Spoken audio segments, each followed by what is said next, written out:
Hello అండి. ఈరోజు ఈ వీడియోలో బుట్ట బజ్జీలు అనేవి చూపిస్తున్నానండి. ఈ బుట్ట బజ్జీలు అంటే క్యాప్సికమ్‌తో చేసేవి. నేను ఇక్కడ చాలా చిన్న క్యాప్సికమ్ తీసుకొని ఈ విధంగా బజ్జీలలాగా వేసుకున్నాను. సో, దీనికి ప్రాసెస్ అనేది చూద్దాము. ఇక్కడ క్యాప్సికమ్‌లని మంచిగా కడిగేసి సన్నగా ఘాట్లు పెట్టేసి దాంట్లో ఉన్న గింజలన్నీ తీసేసుకొని పక్కకు పెట్టుకోవాలి. దీంట్లోకి మసాలా అనేది అంటే మామూలుగా క్యాప్సికమ్ ఊరికే తినకుండా కొంచెం పులుపు తగిలేలాగా ఇలా మసాలా అనేది ప్రిపేర్ చేసుకుంటున్నాను. ఇది కొంచెము చింతపండు గుజ్జు, దాంట్లోకి వాము, అలాగే జీలకర్ర పొడి వేసి కాస్త ఉప్పు కూడా వేసేసి ఇలా కలుపుకొని ఈ క్యాప్సికంలోకి అలా జస్ట్ రాసుకోవడమేనండి. అంతే, ఇలా జస్ట్ అప్లై చేయాలి దాంట్లో అంతే. బాగా స్టఫింగ్ లాగా ఏం పెట్టనవసరం లేదు. ఇలా క్యాప్సికమ్లని నేను చాలా చిన్నవి తీసుకున్నాను. మీరు పెద్ద క్యాప్సికమ్ తోటి కూడా ఇలా చేసుకోవచ్చు. ఇలా ఘాట్లు పెట్టుకొని దీంట్లోకి ఈ మనం ప్రిపేర్ చేసుకున్న ఈ మసాలా అనేది ఉంది కదా, జస్ట్ అప్లై చేసుకోవాలి. అలా తినేటప్పుడు పుల్ల పుల్లగా తగులుతుంటే చాలా టేస్టీగా ఉంటుంది. క్యాప్సికమ్ అనేది ఏమి కారంగా ఉండదు కాబట్టి క్యాప్సికమ్ టేస్ట్, అలాగే మన శనగపిండి కారం, ఈ పులుపు అనేది చాలా టేస్టీగా ఉంటుంది.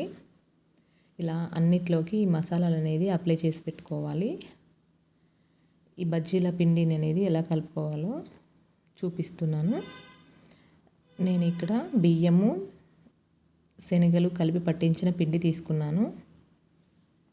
ఈ పిండిలోకి కాస్త పసుపు, అలాగే ధనియాల పొడి,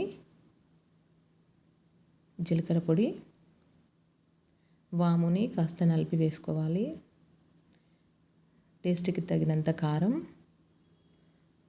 టేస్ట్కి తగినంత సాల్ట్, ఇవన్నీ వేసుకొని ఒకసారి బాగా కలిసేలాగా కలుపుకోవాలి.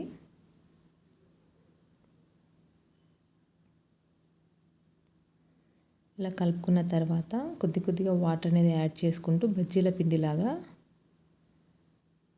కలిపేసుకోవాలి.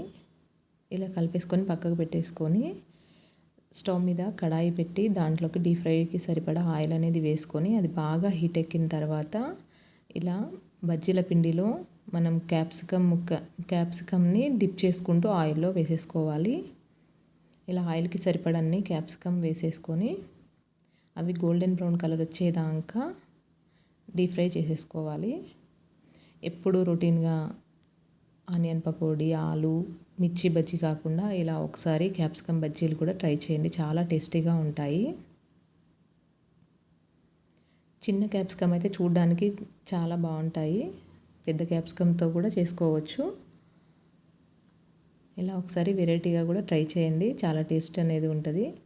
పిల్లలకు కూడా రోజుకొక వెరైటీ లాగా బాగుంటాయి స్నాక్స్ ఐటము.